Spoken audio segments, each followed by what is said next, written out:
Selamat siang, perkenalkan nama lengkap saya Lucia Kaleboka, NIM 206111034, kelas A semester 2, Prodi PGSD, mata kuliah Teori Belajar dan Pembelajaran.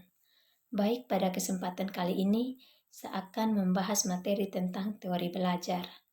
A. Definisi pembelajaran dengan pendekatan saintifik. Pembelajaran dengan pendekatan saintifik adalah proses pembelajaran yang dirancang sedemikian rupa agar peserta didik secara aktif mengonstruk konsep, hukum atau prinsip melalui tahapan-tahapan mengamati, merumuskan masalah, mengajukan atau merumuskan hipotesis, mengumpulkan data dengan berbagai teknik, menganalisis data, menarik kesimpulan, dan mengkomunikasikan konsep, hukum atau prinsip yang ditemukan. Pendekatan saintifik dimaksudkan untuk memberikan pemahaman kepada peserta didik dalam mengenal, memahami berbagai materi menggunakan pendekatan ilmiah, bahwa informasi bisa berasal dari mana saja, kapan saja, tidak bergantung pada informasi searah dari guru. Oleh karena itu, kondisi pembelajaran yang diharapkan tercipta diarahkan untuk mendorong peserta didik dalam mencari tahu dari berbagai sumber melalui observasi dan bukan hanya diberi tahu. Model ini menekankan pada proses pencarian pengetahuan daripada transfer pengetahuan. Peserta didik dipandang sebagai subjek belajar yang perlu dilibatkan secara aktif dalam proses pembelajaran. Guru hanyalah seorang fasilitator yang membimbing dan mengkoordinasikan kegiatan belajar. Banyak para ahli yang meyakini bahwa melalui pendekatan saintifik atau ilmiah, selain dapat menjadikan siswa lebih aktif dalam mengonstruksi pengetahuan dan keterampilannya, juga dapat mendorong siswa untuk melakukan penyelidikan guna menemukan fakta-fakta dari suatu fenomena atau kejadian. Dengan demikian, peserta didik diarahkan untuk menemukan sendiri berbagai fakta, membangun konsep, dan nilai-nilai baru yang diperlukan untuk kehidupannya. Fokus-fokus pembelajaran diarahkan pada pengembangan keterampilan siswa dalam memproseskan pengetahuan, menemukan dan mengembangkan sendiri fakta, konsep, dan nilai-nilai yang diperlukan. B. Tujuan pembelajaran dengan pendekatan saintifik. Beberapa tujuan pembelajaran dengan pendekatan saintifik adalah sebagai berikut. 1. Untuk meningkatkan kemampuan intelektual, khususnya kemampuan berpikir tingkat tinggi siswa. 2. Untuk membentuk kemampuan siswa dalam menyelesaikan suatu masalah secara sistematik. 3. Terciptanya kondisi pembelajaran di mana siswa merasa bahwa belajar itu merupakan suatu kebutuhan. 4. Diperolehnya hasil belajar yang tinggi. 5. Untuk melatih siswa dalam mengkomunikasikan ide-ide, khususnya dalam menulis artikel ilmiah. 6. Untuk mengembangkan karakteristik siswa. C. Prinsip-prinsip pembelajaran dengan pendekatan saintifik. 1. Pembelajaran berpusat pada siswa. 2. Pembelajaran membentuk student self-compared. 3. Pembelajaran terhindar dari verbalisme. 4. Pembelajaran memberikan kesempatan pada siswa untuk mengasimilasi dan mengakomodasi konsep, hukum, dan prinsip. 5. Pembelajaran mendorong terjadinya peningkatan kemampuan berpikir siswa. 6. Pembelajaran meningkatkan motivasi belajar siswa dan motivasi mengajar guru. 7. Memberikan kesempatan kepada siswa untuk melatih kemampuan dalam komunikasi. 8. Adanya proses validasi terhadap konsep, hukum, dan prinsip yang dikonstruksi siswa dalam struktur kognitifnya. D. Langkah-langkah pembelajaran dengan pendekatan saintifik. Kegiatan pembelajaran Pada kurikulum 2013, untuk semua jenjang dilaksanakan dengan menggunakan pendekatan ilmiah atau saintifik. Proses pembelajaran harus menyentuh 3 arah, yaitu sikap, pengetahuan, dan keterampilan. Pendekatan ilmiah atau scientific approach dalam pembelajaran semua mata pelajaran meliputi menggali informasi melalui pengamatan, bertanya, percobaan, kemudian mengolah data atau informasi, menyajikan data atau informasi, dilanjutkan dengan menganalisis, menalar, kemudian menyimpulkan dan mencipta. Untuk mata pelajaran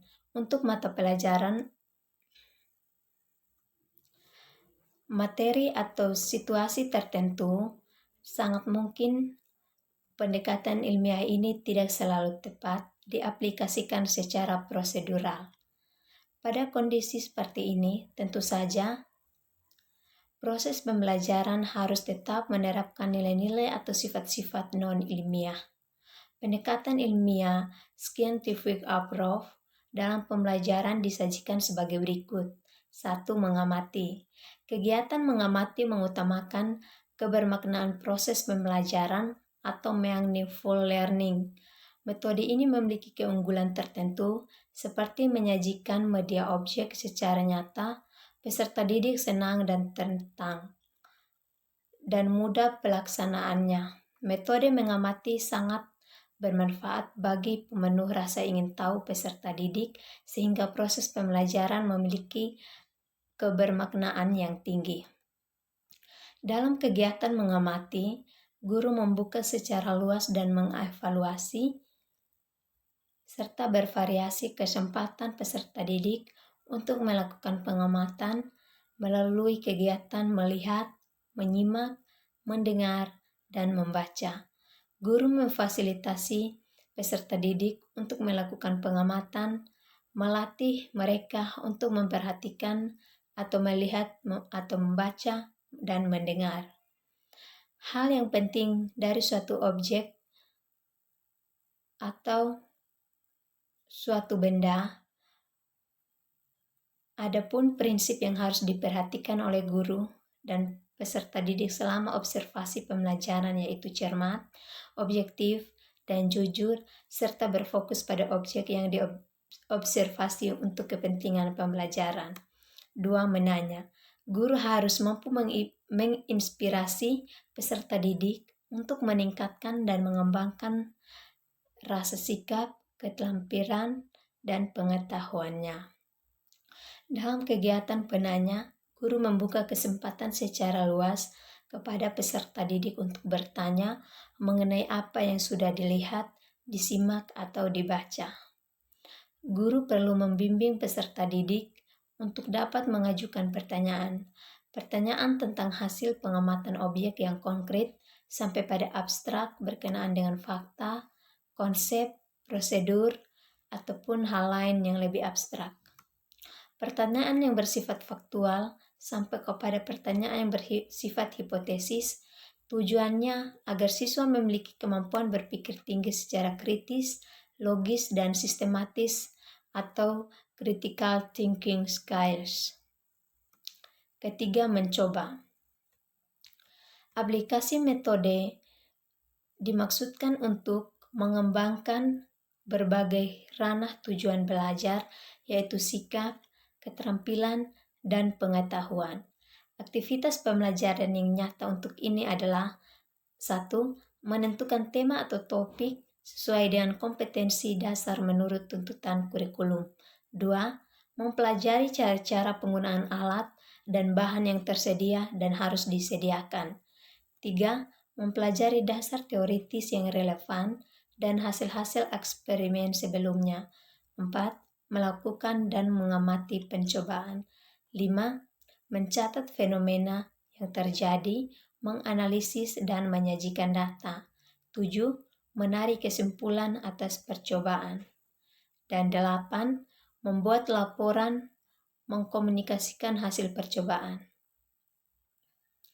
Agar pelaksanaan percobaan dapat berjalan lancar, maka harus ada persyaratan sebagai berikut. A. Guru hendaknya merumuskan tujuan eksperimen yang akan dilaksanakan murid. B. Guru bersama murid mempersiapkan perlengkapan yang dipergunakan. C. Perlu memperhitungkan tempat dan waktu. D. Guru menyediakan kertas kerja untuk pengarahan kegiatan murid. E. Guru membicarakan masalah yang akan dijadikan eksperimen. F. Membagikan kertas kerja kepada murid. G. Murid melaksanakan eksperimen dengan bimbingan guru dan guru mengumpulkan hasil kerja murid dan mengevaluasinya.